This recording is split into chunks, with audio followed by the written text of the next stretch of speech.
Éclaire-nous, Seigneur, par ta parole. Éclaire-nous, Seigneur Jésus. Oui, éclaire-nous par ta parole. Seigneur Jésus. Communique-nous ta pensée, donne-nous la vie, Seigneur. Au nom de Jésus, nous acclamons le Roi et le Seigneur.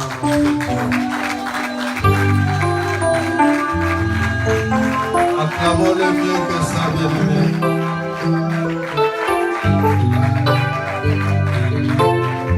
Amen. Nous pouvons manquer de tout, mais ce dont nous ne serons jamais privés, c'est la présence de Dieu. Ça, c'est une certitude. Au milieu de nous, tu peux sentir sa présence, bien-aimé.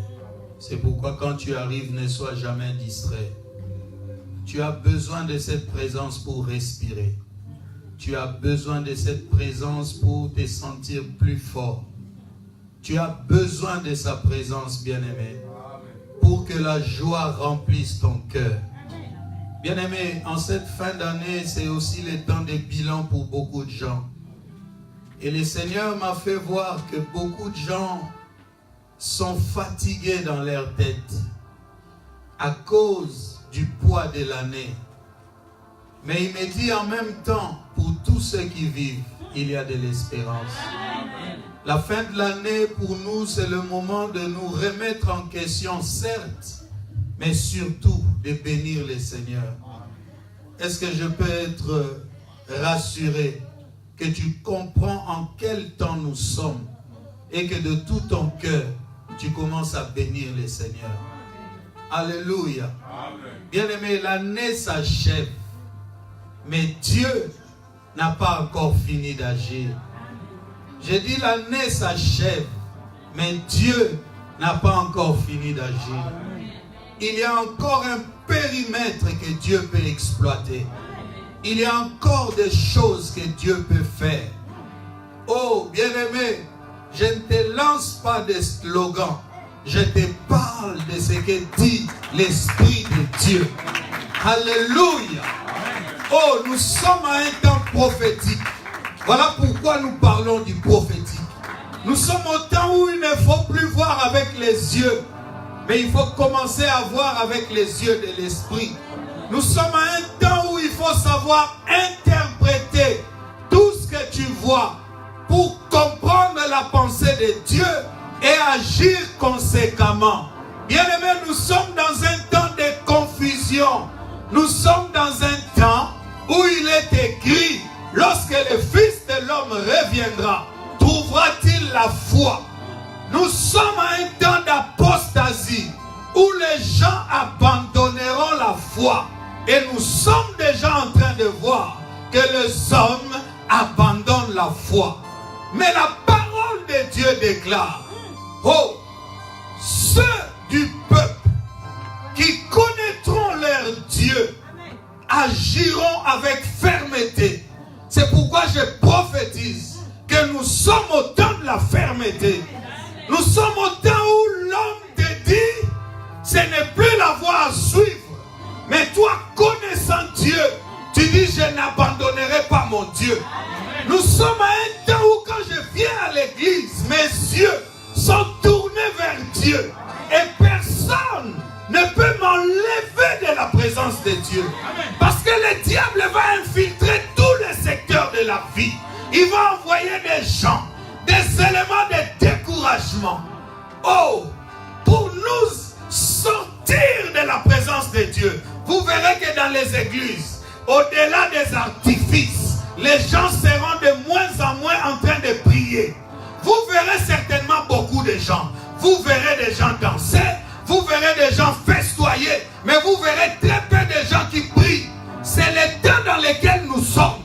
Le temps où Daniel prie et la maison du roi est agitée. Et on envoie des gens pour aller dire, dites à ces gens d'arrêter de prier.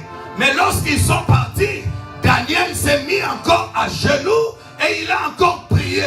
Bien-aimé, si tu ne saisis pas la portée prophétique des paroles que je suis en train de déclarer, bien-aimé, ton salut commence à être compromis.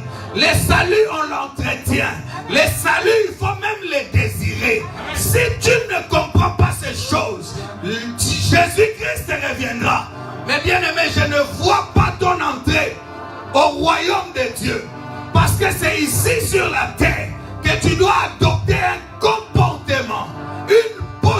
protection qui ne permettra pas à l'ennemi de te dévier de ta trajectoire, bien-aimé. Est-ce qu'il y a quelqu'un qui m'entend? Il est temps d'aimer le Seigneur. Il est temps de montrer encore plus de zèle pour Dieu. Bien-aimé, tout ce que les hommes ne veulent plus faire, c'est ce que toi tu dois faire.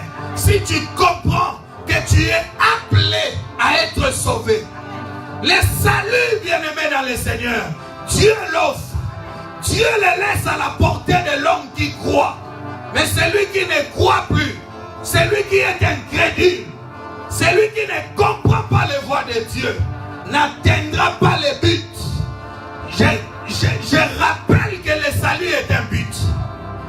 Oh, beaucoup de gens se trompent. Le salut est un but. C'est comme quelqu'un qui commence une entreprise, qui espère avoir un bon rendement à la fin. La porte est ouverte. Jésus-Christ a fait son entrée. Il dit maintenant, je suis le chemin, la vérité et la vie. Je rappelle que le salut est un but, bien-aimé dans le Seigneur. Tous les jours de ta vie, veille sur toi. Veille sur toi. Veille sur toi pour te rendre compte si tu es encore sur la voie de Dieu ou si tu as déjà commencé à t'écarter. Dieu m'a dit, ma voix est en train de porter dans les cimes, dans les profondeurs, dans les lieux où les voix des hommes n'arrivent pas. Parce qu'il a mis le feu de Dieu dans ma bouche afin que je proclame l'évangile et que cet évangile puisse sauver des nations, bien-aimées. Quand je parle comme ça, au fond de toi, l'esprit est en train de certifier ce que je dis. Et si tu prends ces paroles comme des paroles de Dieu, pour croire en cela, le Seigneur va t'aider avec l'aide du Saint-Esprit afin que les changements complets viennent dans ta vie. Si tu me regardes comme un homme, tu es en train de rater la part de Dieu en toi.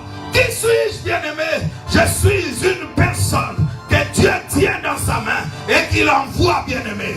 Et qu'il envoie, il dit, va et sers-moi. Parce que je te connais. Je connais ce qu'il y a dans ton cœur. J'ai mis ma parole en toi. Parle, les hommes t'écouteront. Mais quels hommes, dit le Seigneur? Ce sont des hommes qui vont comprendre ma pensée dans toi. Parce que les incrédules ne supporteront plus ta présence, dit le Seigneur. Les incrédules ne supporteront plus ta présence, dit le Seigneur. Tu verras de plus en plus certaines personnes s'éloigner de toi. Tu verras de plus en plus certaines personnes te mépriser, te piétiner. Ton nom, dit le Seigneur, va être vilipendé. Mais moi, ton Dieu, je ne t'abandonnerai pas. Je ne te délaisserai point. Je serai avec toi. Et le monde saura que je t'ai appelé, ainsi par l'Éternel. Et le monde saura que je marche avec toi.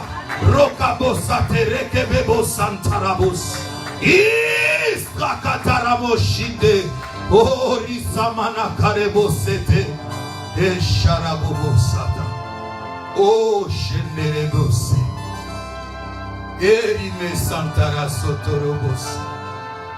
oh, les secrets de profondeur. Les secrets de profondeur. Les secrets de profondeur. Je vais libérer les secrets de profondeur. Je vais parler de choses que l'oreille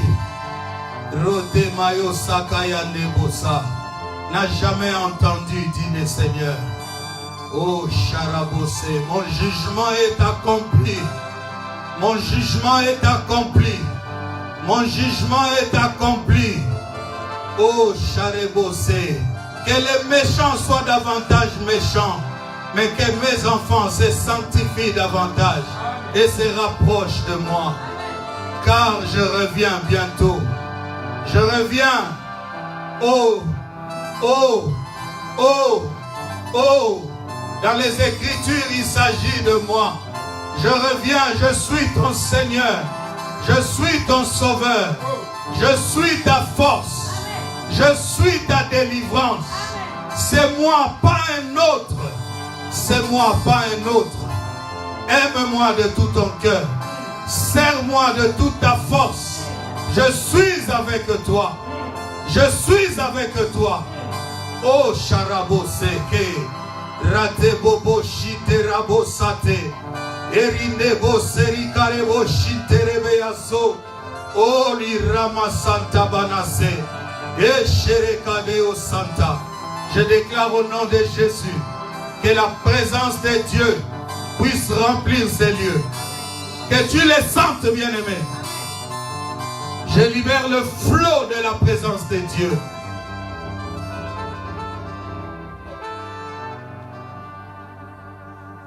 Que le cœur de pierre soit changé en cœur de chair.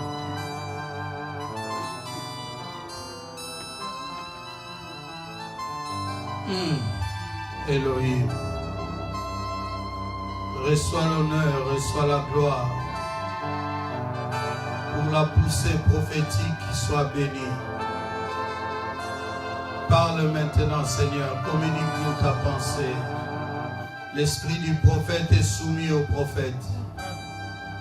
Est-ce que tu peux baisser ta tête une minute comme quelqu'un qui craint Dieu et qui comprend que Dieu est ici? Avec beaucoup d'humilité. Baisse ta tête.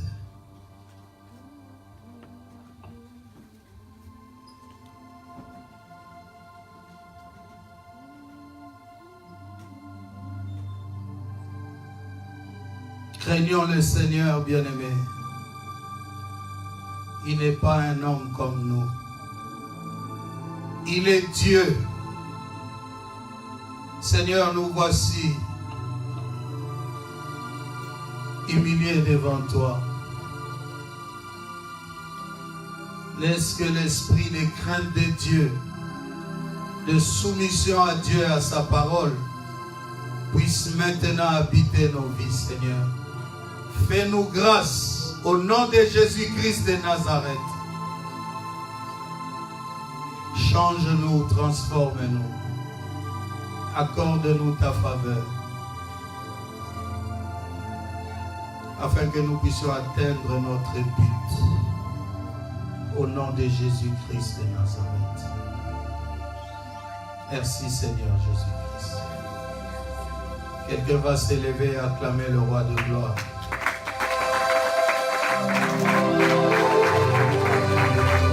Craignons le Seigneur, bien-aimé.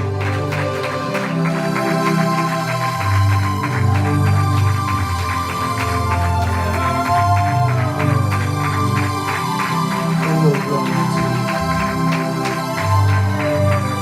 Gloire au Seigneur.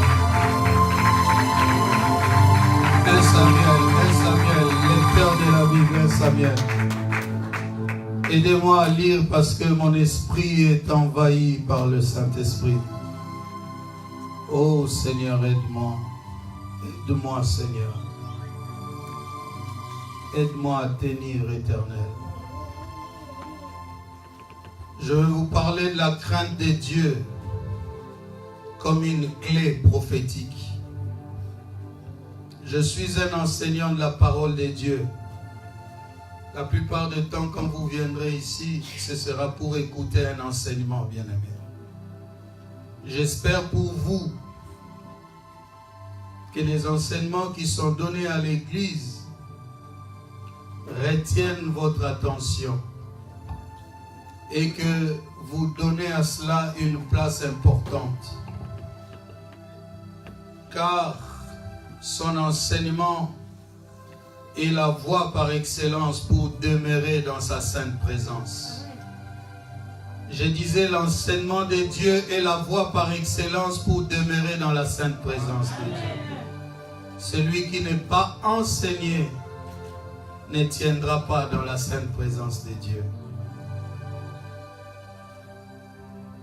La sainte présence de Dieu, quand on l'entend, ça paraît un endroit agréable, simple, on aimerait y être. Mais c'est aussi l'endroit de trouble. Parce que l'homme est confronté à la vérité de sa vie. Il est là comme devant un miroir. Jamais tu ne te verras tel que tu es véritablement. tant que tu ne paraîtras pas dans la sainte présence de Dieu. En dehors de Dieu, on peut se tromper, on peut tromper les hommes. Mais quand on vient à Dieu, on se voit tel qu'on est. C'est comme ça que ma parole parfois ne sera pas supportable. Mais que Dieu t'aide à voir la part de Dieu dans ce que je suis en train de dire. Que celui qui a des oreilles entende ce que l'Esprit dit aux églises. 1 Samuel chapitre 15. Ô Seigneur, aide-moi par ton Esprit. Gloire au Seigneur. Alléluia. Gloire au Seigneur. Alléluia. Nous allons d'abord commencer par le verset 13. Attends un instant. Pendant que j'étais en train de prier, Dieu a scindé mon message en deux. Je dois pouvoir me repérer dans la parole. Donc, 1 Samuel, chapitre 15. On va commencer au verset 13. Et on va lire jusqu'au verset 22. Allons-y. Je rappelle, la crainte de Dieu, une porte prophétique. Écoutons la lecture. 1 Samuel, chapitre 15, verset 13. Je lis au nom du Seigneur. Amen. Samuel se rendit auprès de Saoul. Et Saoul lui dit, « Sois béni de l'Éternel. J'ai observé la parole de l'Éternel. » Samuel dit, « Qu'est-ce donc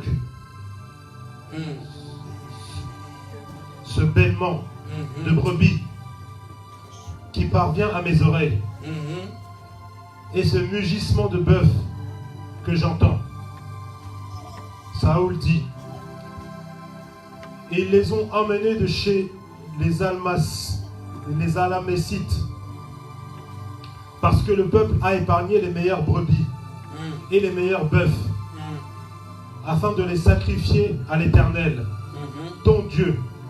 Et le reste, nous l'avons dévoué par interdit. » Samuel dit à Saoul, « Arrête, et je te déclarerai ce que l'Éternel m'a dit cette nuit. » Et Saoul lui dit, « Parle. » Samuel dit, « Lorsque tu étais petit à tes yeux, n'es-tu pas devenu le chef des tribus d'Israël?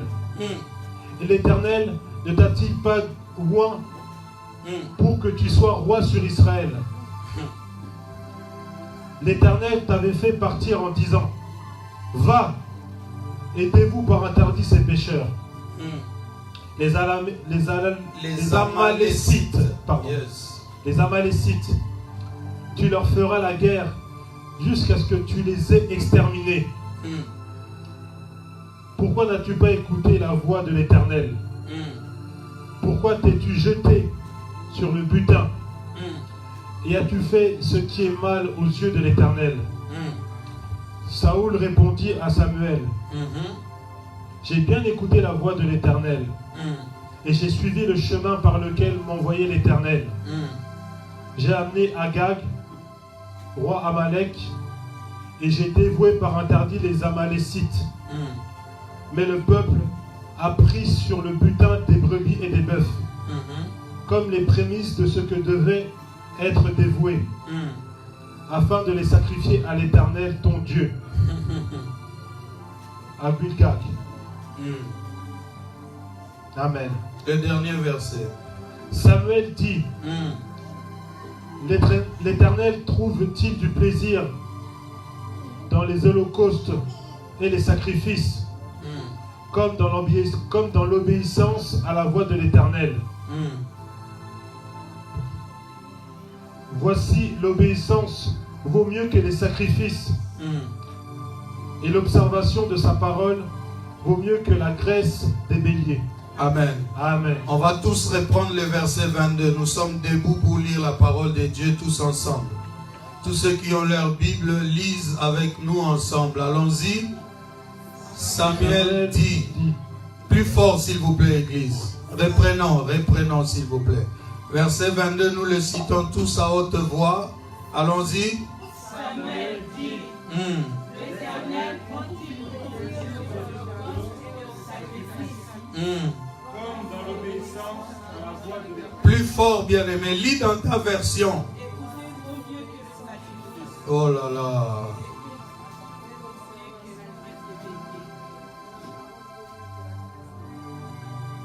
Oh là là. Il y a des premiers, des derniers dans la lecture. Amen. Cela n'est pas grave, asseyez-vous. Je crois que vous êtes déjà habitués à moi. Quand je vous dis je veux parler de la crainte de Dieu, je ne veux pas m'arrêter à vous dire il faut craindre Dieu. Et si vous ne le craignez pas, voici des choses qui vont vous arriver. Par la grâce de Dieu, à cause de l'esprit d'enseignement qui est en nous, nous savons dire au peuple de Dieu, là où le problème commence, jusqu'à ce que l'on vienne parler de la crainte de Dieu, qui est là ou qui n'est pas là. Est-ce que quelqu'un est avec moi? Bien-aimés, dans cette première portion des Écritures que nous venons de lire, nous avons ici l'histoire d'un roi. L'histoire d'un roi. Alléluia. Je crois qu'il y a la charge. L'histoire d'un roi que l'Éternel a envoyé en guerre quelque part. Dieu lui a dit, va et dévoue les Amalécites par interdit. Quand on parle de dévouer par interdit à l'époque d'Israël, ça voulait dire une consigne de Dieu qui consistait à exterminer les ennemis que Dieu allait envoyer combattre. Est-ce que quelqu'un est avec moi? Quand tu les exterminais, c'est-à-dire que tu tuais les hommes, les femmes, les enfants, même les nourrissons, celui qui était ennemi de Dieu, le peuple d'Israël ne devait pas avoir pitié de ces gens-là. Donc lorsque Dieu disait dévoue-le par interdit, il voulait dire va là-bas, tue tout le monde, même les animaux, les bêtes qui appartenaient à ce peuple-là, vous devrez tout détruire. Et souvent il ajoutait, les seigneurs ajoutaient, consumé par le feu. Ça veut dire que si un pays comme l'Allemagne, comme à l'époque de la Première Guerre mondiale, vient investir la France, s'ils avaient pour consigne de dévouer par interdit la France, ça veut dire que dans cette guerre-là, le peuple allemand devait tuer tout le peuple français, consumer tout ce qui peut exister en France, décimer cette population et ne rien laisser. Alors la consigne de Dieu avait été donnée au roi. Il lui a dit, va et dévoue par interdit les Amalécites. Lorsque le roi est allé là-bas et qu'il a fait la guerre, il a eu la victoire effectivement sur ce peuple. Mais il n'a pas respecté scrupuleusement la consigne que Dieu lui avait donnée. Ça veut dire qu'au lieu de tout détruire et d'exterminer, il s'est réservé les bêtes qui étaient présentables, qui étaient bien dans leur peau. Et ils sont rentrés avec sur le territoire d'Israël. Quand je parle d'Israël, je parle du peuple de Dieu. Ça veut dire que le pays, la contrée qu'on pouvait appeler Israël, c'était le pays de Dieu. Est-ce que quelqu'un est en train de me comprendre? Les choses qu'ils devaient détruire, ils les ont ramenées sur le territoire de Dieu. Alors, c'est comme ça que, commençons par le verset 13, nous avons lu que le prophète Samuel, c'est le fils de Anne, le fils que Anne ne pouvait pas avoir pendant des années, pour lequel tu as appris que Anne pleurait beaucoup de ne pas avoir des enfants et avait une rivale, Pénina, qui la mortifiait sans cesse en se moquant d'elle parce que Anne n'avait pas d'enfant. Et tu as appris que Anne un jour est allée au temple et a dit, je ne quitterai pas cet endroit, Seigneur, si tu ne me donnes pas un enfant. L'enfant lui a été donné et c'est cet enfant-là qu'on appelle Samuel. Anne avait dit Éternel, dans sa prière elle a dit Éternel, si tu daignes me donner un enfant, un garçon, je te le consacrerai. Cette parole a plu au Seigneur et le Seigneur lui a donné cet enfant. Il lui a donné cet enfant dans un moment prophétique où celui qui était sacrificateur avec ses enfants ne craignait pas le Seigneur. Est-ce que quelqu'un est en train de me comprendre? Je parle de la crainte de Dieu comme une porte prophétique pour vous expliquer que lorsque vous vivez avec des personnes autour de vous, quel que soit leur niveau, quelle que soit leur position, si ces personnes-là ne craignent pas le Seigneur, en les déstabilisant, en les écartant, bien-aimés, il a certainement une porte à ouvrir pour celui qui les craint. Est-ce que quelqu'un est en train de me comprendre?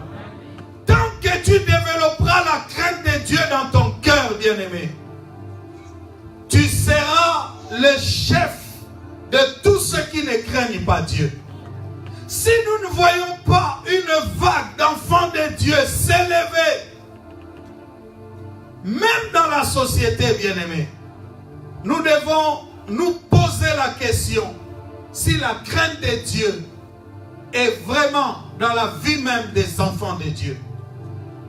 Parce que ceux à qui Dieu va demander sa crainte, ce ne sont pas d'abord les gens du dehors, mais ce sont véritablement ses enfants. C'est nous qui devons craindre le Seigneur.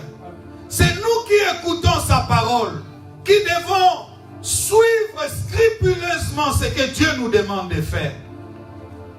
Mais il s'est fait, bien-aimé, que la crainte de Dieu disparaît dans la vie de beaucoup de gens, même de ceux qui écoutent la parole du Seigneur. Et je vais vous expliquer comment est-ce qu'un homme peut arriver à perdre la crainte de Dieu. Ici, on dit au roi, va, dévoue par interdit. Il va là-bas, il tue les hommes, mais il garde le roi. Est-ce que quelqu'un est avec moi? Et il garde le roi et il garde les meilleures bêtes. Maintenant, le prophète vient les rencontrer. Il lui dit, roi. Le roi répond, oui, prophète, je suis de retour de la guerre et j'ai respecté la parole de l'Éternel. Le prophète lui dit directement, tu me parles d'avoir respecté la parole de l'Éternel, mais qu'est-ce que c'est que ce bruit, ce bêlement que je suis en train d'écouter derrière ta maison? Le roi dit, ah non, prophète, en fait, en réalité, tu sais, quand tu commences à te justifier devant le Seigneur, tu es déjà à la porte de la perdition. Quand tu as obéi à Dieu, quand tu es vraiment en confiance avec Dieu, tu n'auras pas d'explication. Est-ce que quelqu'un est en train de m'écouter? Le prophète lui dit, mais qu'est-ce que c'est que ce bruit que j'entends derrière? Il dit, non, nous avons effectivement dévoué par interdit ces gens, mais nous avons gardé les meilleures bêtes comme prémisse de ce qui doit être offert à ton Dieu. Bien-aimé, la première chose qui détruit la crainte de Dieu en nous, c'est une mauvaise interprétation des consignes et de la parole que Dieu nous adresse. Est-ce que quelqu'un est en train de me suivre, s'il vous plaît?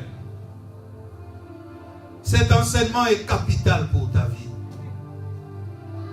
C'est par ces méthodes que tu vas asseoir la crainte de Dieu dans ton cœur et que tu vas rester en confiance et en alliance avec le Seigneur. Lorsque tu commences à prendre les Écritures pour les mettre à ta sauce, pour prendre ce qui t'arrange, pour, bien-aimé dans le Seigneur, l'interpréter selon ta compréhension, tu es déjà sorti de la crainte du Seigneur. Le roi avait bien entendu que le Seigneur lui a dit, va et dévoue par interdit. Jamais il lui a été dit, prends les meilleures bêtes. Gloria, sois avec moi. Prends les meilleures bêtes, garde-le, viens me les offrir. Vous savez, il y a une parole de Dieu qui dit, tous les arbres de forêt du Liban n'auraient pas suffi pour faire le feu. Et les animaux de ces forêts n'auraient pas suffi comme holocauste. C'est pourquoi Dieu a formé Jésus un corps et l'a envoyé. Est-ce que quelqu'un est en train de m'entendre? Il n'y a rien qui vienne de l'homme qui puisse impressionner le Seigneur. Bien-aimé, je répète encore cette phrase. Il n'y a rien que possède un homme qui peut impressionner Dieu. C'est comme ça, chaque fois que l'homme a voulu élever quelque chose pour le présenter à Dieu comme un élément de corruption, Dieu a toujours dit, l'or et l'argent m'appartiennent. Qu'est-ce que tu peux me donner qui puisse m'impressionner? Bien-aimé, lorsqu'on interprète mal la parole de Dieu, on arrive dans des situations telles que nous voyons aujourd'hui. Une personne qui sait que Dieu lui interdit de vivre dans la prostitution va se prostituer et avec l'aide des hommes de Dieu sans scrupules va se dire dans son cœur, malgré que je touche cet argent par une mauvaise voie, mais que je ramène quand même ma dîme, et le Seigneur va m'agréer. Lorsqu'il arrive vers cet homme de Dieu, à qui il verse cet argent, cet homme est content. Il l'a béni. Mais est-ce la bénédiction de l'Éternel? La crainte de Dieu, c'est le respect strict de la parole de Dieu. Tu ne m'as pas dit Amen. La crainte de Dieu, c'est le respect strict de la parole de Dieu. Ou tu respectes sa parole, ou tu ne la respectes pas. Ne viens pas avec de faux fouillants, ne viens pas avec des justificatifs, parce qu'il n'y a rien que tu diras qui va contenter le Seigneur et oublier, lui faire oublier que tu lui as désobéi. Le roi a dit, voici les meilleures bêtes ont été gardées, afin de les offrir à l'Éternel ton Dieu. Vous voyez, lorsqu'on s'approche souvent des hommes de Dieu, on leur parle comme ça, en faveur de leur Dieu, pour mettre un peu de baume à leur cœur et leur faire accepter n'importe quoi. Bien-aimé, lorsque l'Éternel t'a donné une mission, lorsqu'il t'a adressé une parole, c'est cette parole-là qu'il faut respecter. Nous connaissons les Écritures. Nous savons ce que Dieu nous demande de faire. Alors en venant ici, bien-aimé, si tu vis dans les péchés, oh, ne te trouve pas de justificatif. Tu es en dehors. Tu es en dehors de la volonté de Dieu. Est-ce que quelqu'un m'a compris? Le roi a beau se justifier. Il pensait peut-être que le prophète n'aurait pas su qu'il a gardé des bêtes. Mais que lui dit le prophète? Samuel dit à Saoul, arrête, je t'ai déclaré ce que l'Éternel m'a dit cette nuit. Bien-aimé, Dieu n'attendra pas que tu viennes te justifier. Il a déjà vu ce que tu as fait. Et souvent, il le révèle à ses serviteurs. J'ai déjà dit dans cette église, je ne mets pas le prophétique en avant, je mets la parole de Dieu en avant. Je sais, le Seigneur peut me montrer la vie d'une personne. Une vie qui ne lui plaît pas. Je sais que je peux prier pour cette personne. Je sais que je peux encore supporter cette personne. Et je sais que la parole que je donne, si cette personne la reçoit, cette parole va la changer. Quel est le plus important? Que je vienne te dire que tu vis dans l'impudicité? Est-ce que tous ceux à qui on prophétise changent réellement de vie?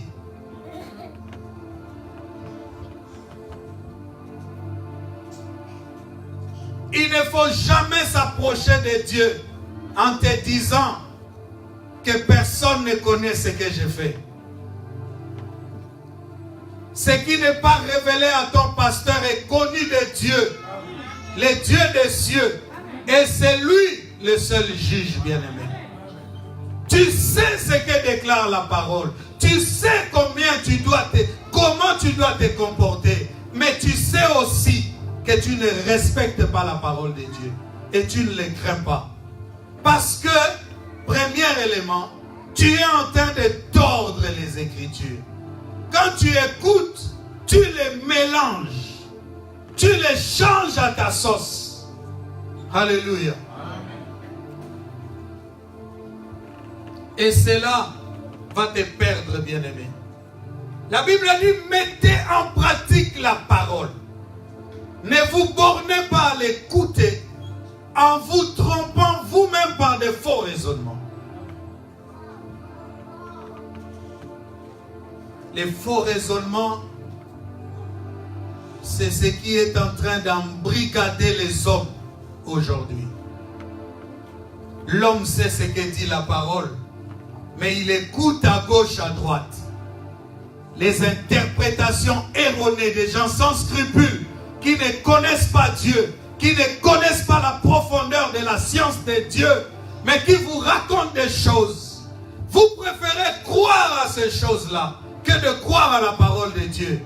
Mais vous croyez, pas parce que vous croyez que c'est une autre version de la parole. Non, c'est simplement parce que ça vous arrange.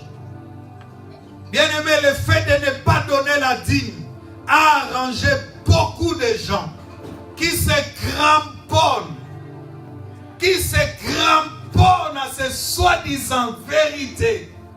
Mais en réalité, dans vos cœurs, vous savez que tout votre problème, c'est la gestion de votre budget. Vous êtes plus à l'aise lorsque vous gardez cette part. Vous le savez. Mais vous voulez maintenant soutenir cela par des pseudo-versets. Comment tu peux croire à un homme de Dieu dans tout ce qu'il dit venant de la parole, sauf sur ce point-là? Une mauvaise interprétation des Écritures tue la crainte de Dieu en nous. Et cela nous ramène beaucoup de malédictions. Tout celui qui vit en dehors de la parole de Dieu, il vivra de problèmes, il vivra de complications.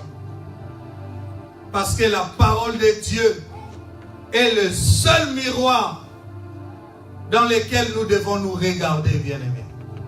Ce n'est pas la parole d'un homme, c'est la parole de celui dont il est écrit. Tout passera, mais sa parole ne passera jamais. Demeure éternellement. Et s'il est ton Dieu, tu vas l'écouter et tu vas lui obéir. Est-ce que quelqu'un est avec moi? Amen. Il est Dieu, il faut lui obéir, bien-aimé. Dieu ne va jamais entrer dans ton plan, dans ton schéma. Il n'entrera pas. C'est à toi de revenir à Dieu. C'est pourquoi il est écrit aujourd'hui, si vous écoutez sa voix, n'endurcissez pas vos cœurs. N'endurcissez pas vos cœurs, bien-aimés. Personne ne peut faire la guerre à Dieu et vaincre. La Bible l'appelle l'Éternel Dieu qui met fin aux guerres jusqu'aux extrémités de la terre. Le lion de la tribu de Juda qui ne recule jamais dans le combat. Les esprits ne lui font pas peur. Les démons ne lui font pas peur. Parce qu'il est le créateur incréé, bien-aimé. Et toi qui lis, toi qui écoutes la parole, crains le Seigneur. Surtout que tu t'appelles son enfant. Est-ce que quelqu'un est avec moi? Jacques chapitre 3, verset 14, et on va descendre un peu.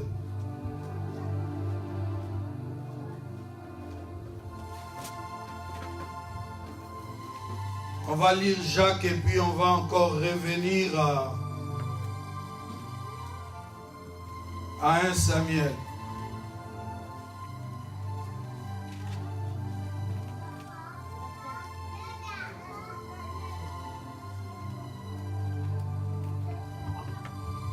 La mauvaise interprétation des Écritures tue la crainte de Dieu en nous. Or, la crainte de Dieu en nous est une porte prophétique. Dieu commence les choses lorsqu'il voit la crainte dans le cœur de l'homme. J'ai dit, Dieu commence à élever lorsqu'il voit la crainte dans le cœur. Allons-y, à partir du verset 14. Jacques chapitre 3, verset 14. Je lis au nom du Seigneur. Mais si vous avez dans votre cœur un zèle amer et un esprit de dispute, ne vous glorifiez pas et ne mentez pas contre la vérité. Cette sagesse n'est point celle qui vient d'en haut, mais elle est terrestre, charnelle, diabolique.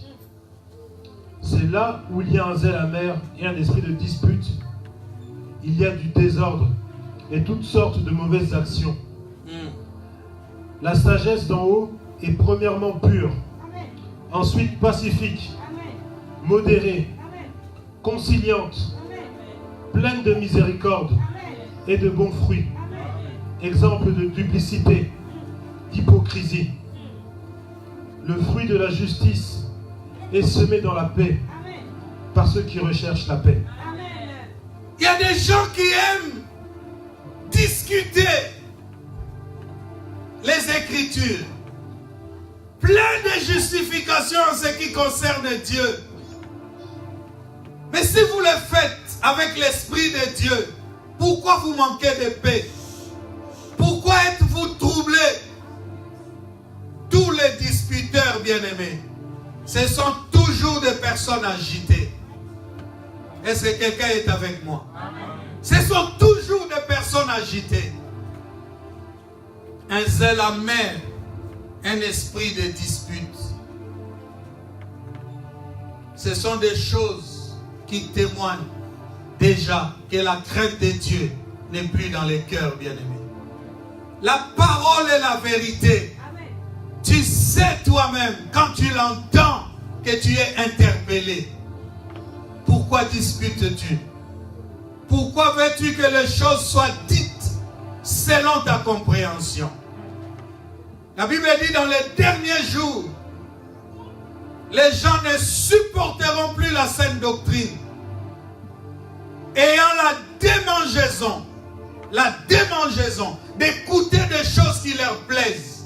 Bien-aimés, je vous dis la vérité, partout où la vérité est stricte, les gens sont là de moins en moins.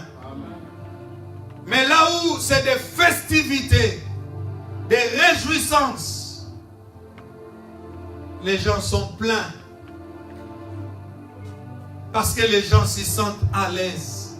Rien ne les bouscule, rien ne les tourmente.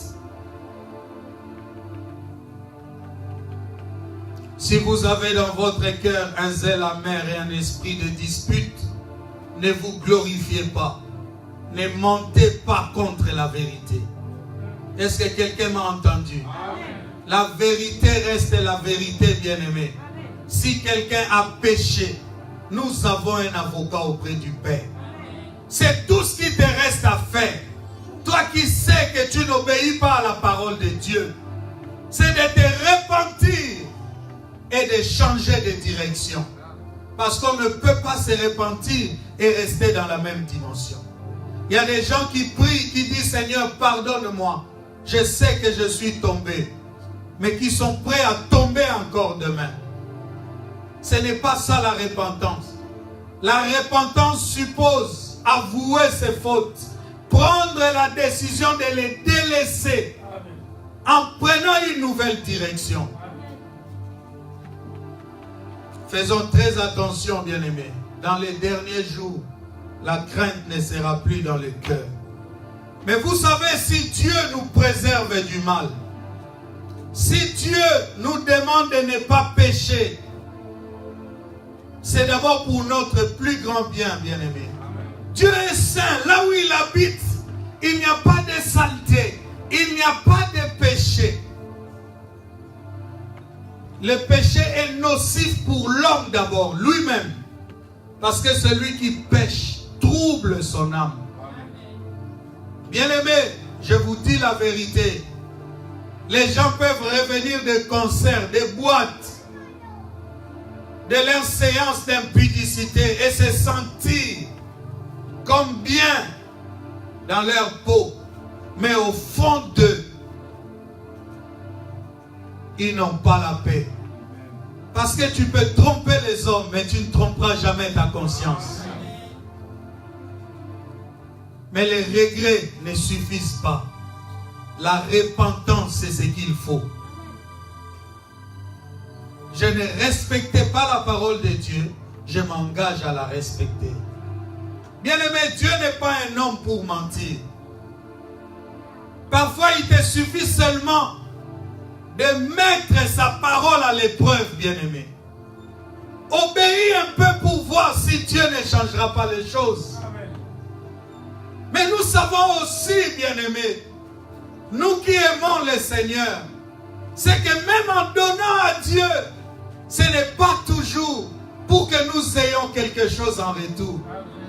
Parce qu'il nous a aimés les premiers. Il nous a donné ce qu'il y a de plus important. Que m'importe de faire des choses pour Dieu, même si je continue à souffrir.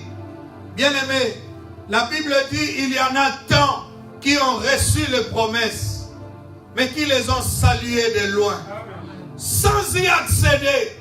Mais regarde dans quel bonheur ils mouraient. Aujourd'hui, bien-aimé, dis à un chrétien que tu vas déjà partir. Le Seigneur t'appelle. Tu vas entendre la prière. Je n'ai pas encore acheté de maisons, Seigneur. Je n'ai pas encore bâti des châteaux. Tout ça parce qu'il veut payer à Dieu. Il veut faire payer à Dieu ses dîmes et ses offrandes.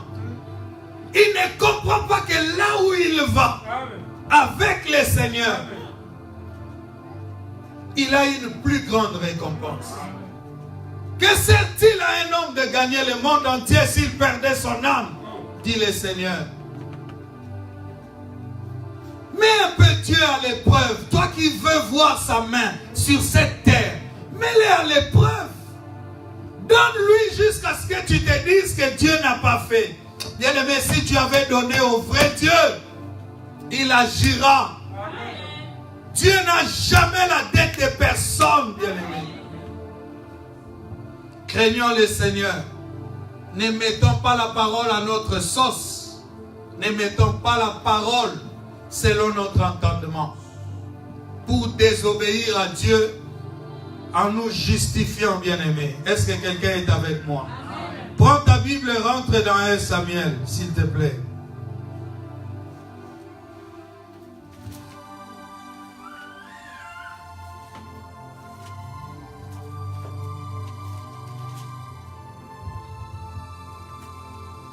Verset 22, la Bible dit, l'Éternel trouve-t-il du plaisir dans les holocaustes et les sacrifices, comme dans l'obéissance à la voix de l'Éternel.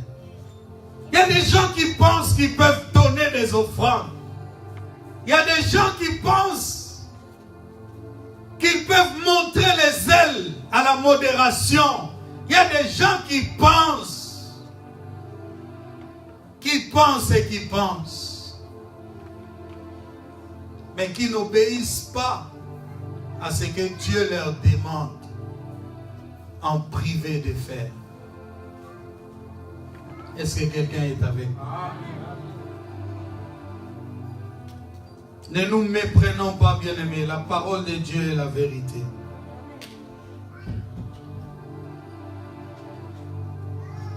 Il y a une deuxième chose avant que je ne termine, nous allons prendre 1 Samuel chapitre 15.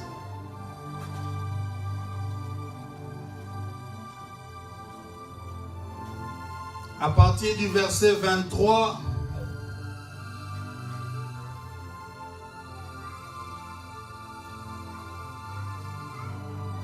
jusqu'au verset 29.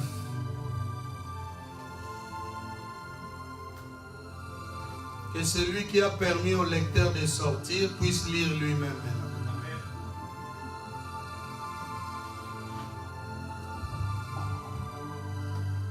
Comment le lecteur sort en pleine prédication. 1 Samuel chapitre 15 à partir du verset 23 à 29. 1 Samuel 15, 23 à 29, j'ai lu au nom du Seigneur.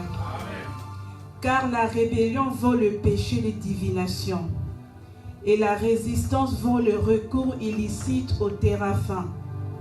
Puisque tu as rejeté la parole du Seigneur, il te rejette aussi. Tu ne seras plus roi. Alors Saoul dit à Samuel, j'ai péché, j'ai passé outre aux ordres du Seigneur et à tes paroles. J'ai craigné le peuple et je l'ai écouté. Maintenant, je te prie, pardonne mon péché, reviens avec moi et je me prosternerai devant le Seigneur. Samuel dit à Saoul, je ne reviendrai pas avec toi, puisque tu as rejeté la parole du Seigneur. Le Seigneur te rejette. Tu ne seras plus roi sur Israël. Comme Samuel s'est tourné pour s'en aller, Saoul le saisit par le pan de son manteau, qui se déchira. Samuel lui dit, le Seigneur déchire aujourd'hui la royauté d'Israël pour t'éloter, et il la donne à un autre qui est meilleur que toi. La majesté d'Israël ne ment pas et n'a pas de regret. Ce n'est pas un être humain pour qu'il ait du regret. Amen. Amen, amen. Est-ce que nous pouvons acclamer la parole du Seigneur?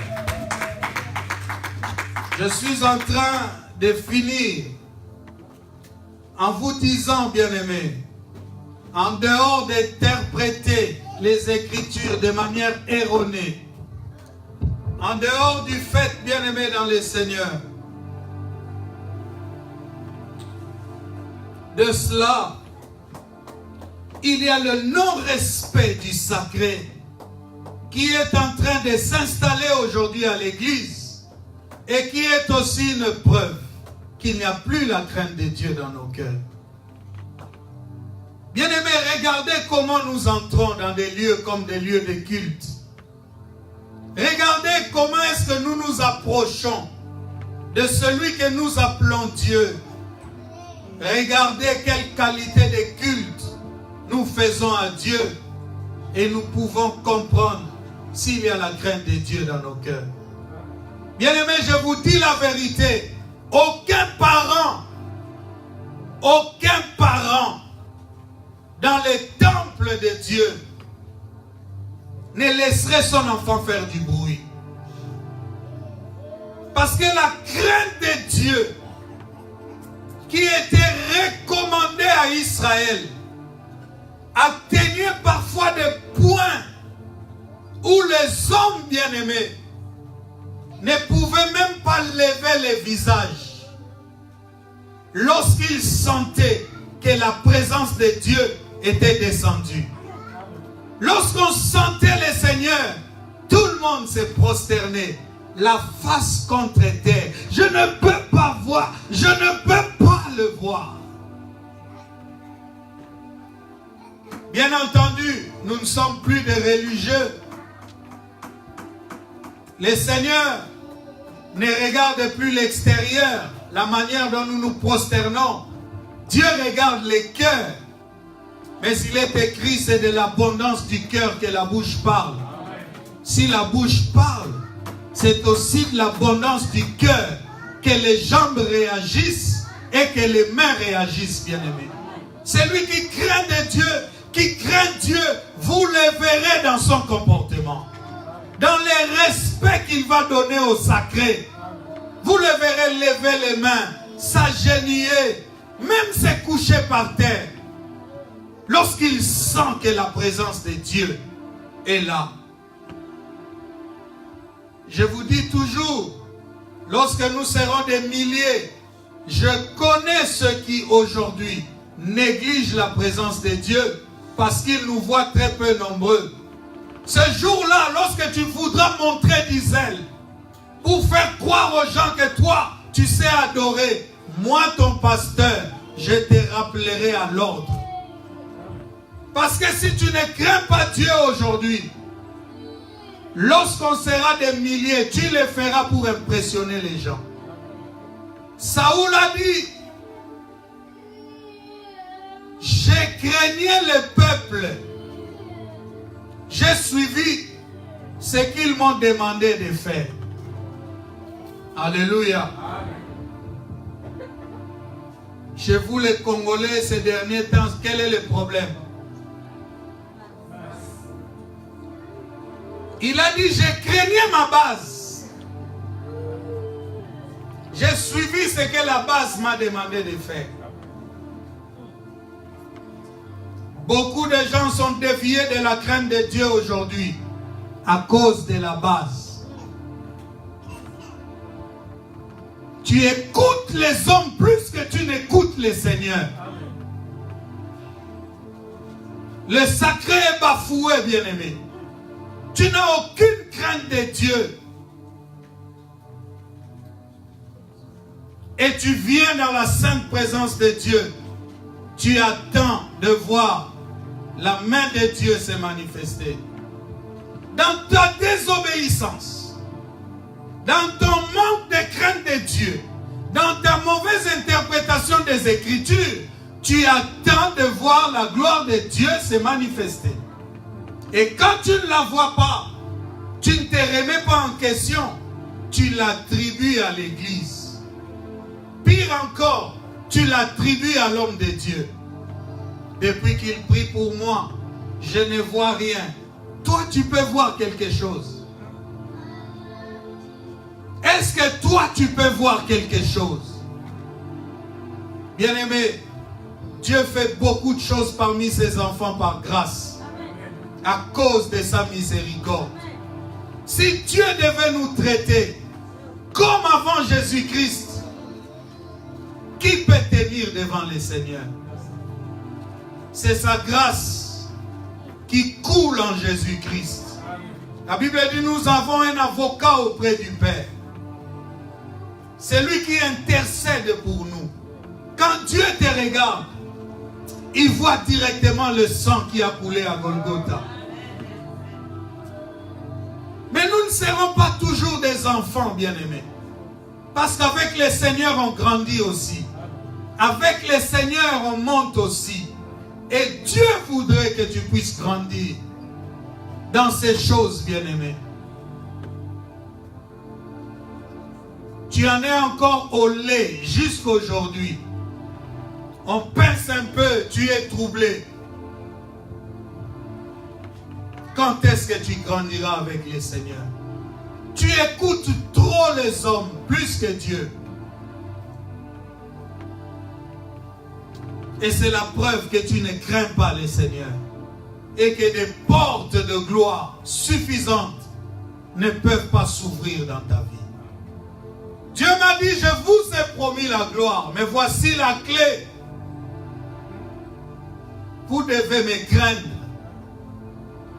Vous devez respecter ma parole scrupuleusement. Ne vous bornez pas à l'écouter en vous trompant par des faux jugements. Vous savez ce qu'il faut faire pour mon œuvre. Vous savez ce que vous pouvez donner parce que c'est moi qui vous bénis. Vous savez ce que vous devez faire. Mais vous ne le faites pas. Et vous ne le faites pas exprès. Vous ne le faites pas exprès. Bien-aimés, le manque de crainte de Dieu a toujours des conséquences. Il y a des gens qui sont déjà en train de sécher simplement parce qu'ils ne craignent pas Dieu. J'aime les gens qui sont en Afrique. Leurs difficultés, mêlées aux conditions du pays, aggravent leur situation. Et ils se rendent compte très vite qu'ils sont dans une mauvaise posture. Ici, le diable a bien saisi les choses. Par ce qui est voté par les humains, les gens ont un semblant de vie. Et les gens ne se rendent pas compte très vite qu'ils sont en train de sécher. Mais celui qui a les yeux de l'esprit, celui qui est éclairé par Dieu, saura s'il est béni ou s'il ne l'est pas. Oh bien-aimé, je ne te parle pas d'un compte en banque qui contient quelque chose. Je ne te parle pas de la nourriture qu'il y a comme provision dans ta maison. Je te parle de la bénédiction de l'Éternel. Celle qui enrichit et ne se fait suivre d'aucun chagrin. Tu as déjà vu quelqu'un qui ne mange pas bien être en meilleure santé que quelqu'un qui mange bien? C'est ça qu'on appelle la bénédiction de Dieu. Il y a des gens en Europe, tu les croises, tu te demandes, il est ici ou il vient d'arriver? La malédiction d'un homme peut s'afficher même sur son visage. Bien-aimé, il y a des gens qui ont plus que toi. Mais tu ne les sais pas.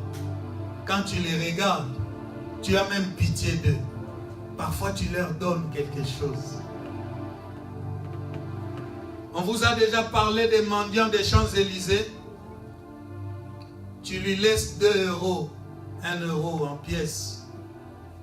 Il a le crédit d'un grand pavillon à Fontainebleau.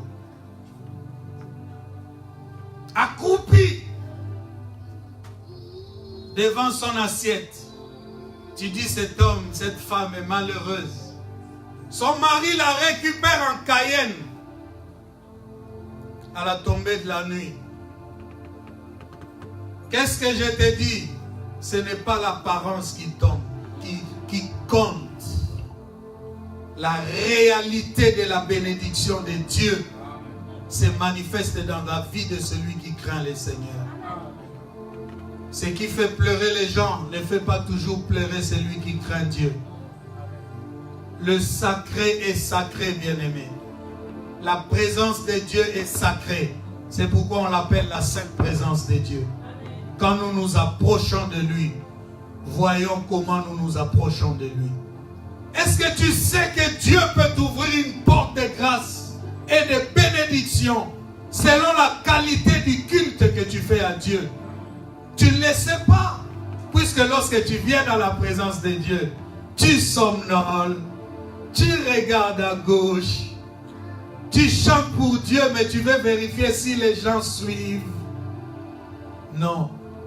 Ayons le regard tourné vers Dieu. Que le sacré puisse augmenter en nous. Et nous verrons la gloire de Dieu dans nos vies, bien-aimés. Est-ce que quelqu'un m'a compris? Amen. Je voulais vous parler de mélange. Il y a trop de mélange aujourd'hui dans les églises, dans la chose de Dieu. Et cela marque le manque de crainte de Dieu au milieu de nous. Il y a des personnes que vous connaissez comme ne craignant pas Dieu, mais vous leur donnez encore plus de place même que les gens qui aiment Dieu et qui craignent Dieu. Il y en a qui se disent, mais les pécheurs, si on ne les approche pas, comment ils vont se convertir? Bien-aimé, tu crois que toi tu aurais plus d'amour pour un pécheur que pour Dieu, que Dieu lui-même? C'est Dieu le créateur des hommes, bien-aimés. Il a dit, ôtez les méchants du milieu de vous. Être en contact avec quelqu'un et vivre et partager son espace personnel avec une personne, ce n'est pas la même chose. Dieu a dit que de telles personnes n'entrent même pas dans votre maison. N'est-ce pas Dieu qui a dit? Les colporteurs, les gens qui ne viennent que pour raconter des histoires. Est-ce que quelqu'un est en train de me suivre? Vous les connaissez. Mais puisque ce sont vos amis, vos meilleurs amis, que personne se nommant frère et vivant dans le mal ne soit accepté au milieu de vous. À l'église, on ne parle pas d'abord des gens du dehors. On prêche ceux qui sont là. Sinon, l'église et l'évangile n'ont pas son sens. Il y a une portée de l'évangile qui va vers les pécheurs pour les ramener à la bergerie. Il y a une deuxième portée prophétique de l'évangile qui est prêchée à l'église pour que les chrétiens nouvellement convertis, charnels, soient changés à un homme spirituel. Il faut que tu deviennes un homme spirituel. Voici l'occasion qui t'est donnée. Toute une année est en train de s'achever. De janvier en novembre, comment as-tu vécu avec le Seigneur? Quand une porte se ferme, une autre peut s'ouvrir. Si 2018 a été cette année-là où tu as été infidèle en Dieu, en toutes choses, même si ça remonte de 5 ans en arrière, tu as encore l'occasion de prendre la décision de changer avec le Seigneur. Lorsque tu vas remettre la crainte de Dieu dans ta vie, bien-aimé, les choses dont tu souffres aujourd'hui, tu verras que la solution était juste là, à côté de toi. Non, la main de Dieu n'est pas courte, ni son oreille dure pour entendre, mais ce sont nos fautes qui mettent une séparation entre nous et le Seigneur. Ne te fie pas à la bénédiction matérielle. Toute bénédiction matérielle n'est pas bénédiction du Seigneur. Je dis toute bénédiction matérielle n'est pas bénédiction du Seigneur. Il y a des gens qui vont chez des féticheurs et qui ont des enfants.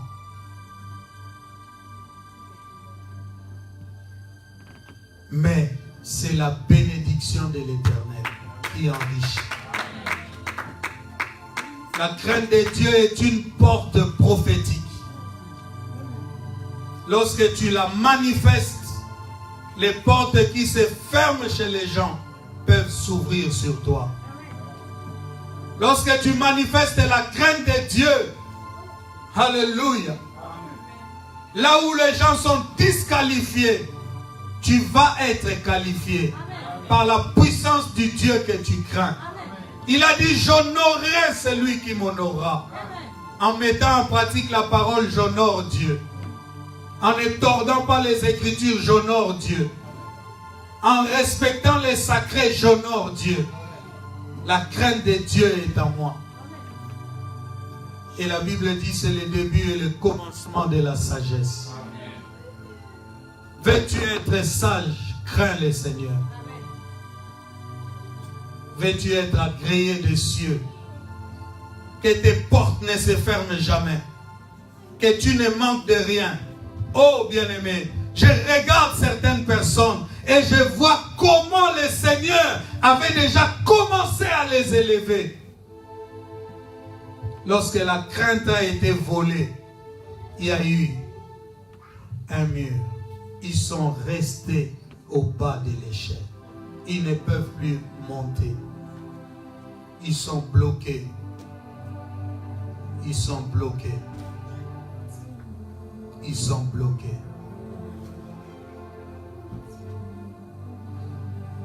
Que l'Esprit parle à un cœur aujourd'hui, infidèle dans les dîmes, dans les offrandes. C'est ce qui est attaqué que nous allons réclamer, parce que nous savons maintenant quelle arme l'ennemi a levée contre les enfants de Dieu. Plus de zèle pour le travail de Dieu. plus des ailes, mais nous voulons des postes. Nous avons le travail qui nous permettent jamais d'être dans la présence de Dieu. Alors qu'il y a des milliers d'autres offres d'emploi que nous pouvons gérer. Mais nous ne voulons pas aller chercher, ne serait-ce que pour avoir le temps pour Dieu.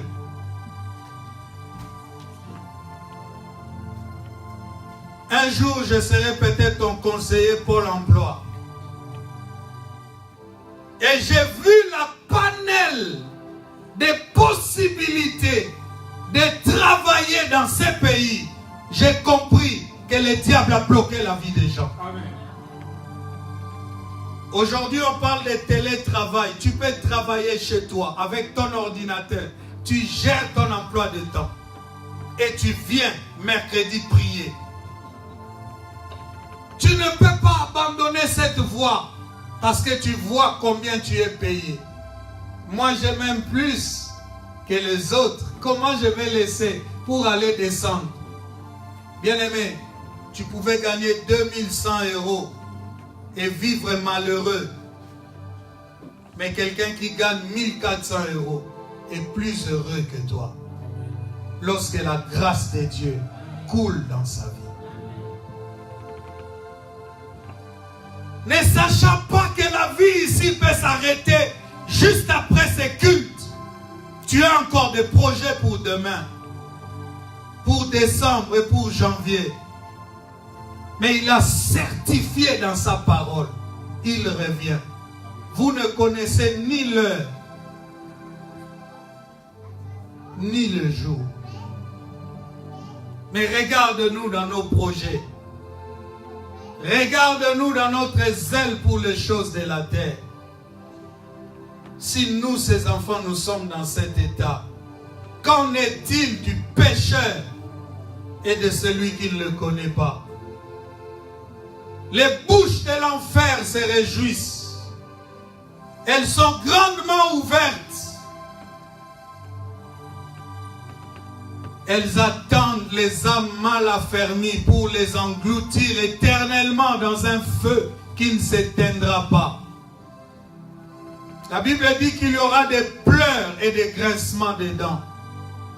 Donc toi, tu vas rater le salut parce que tu n'obéis pas à la parole de Dieu pour une histoire seulement de donner à Dieu. Oh!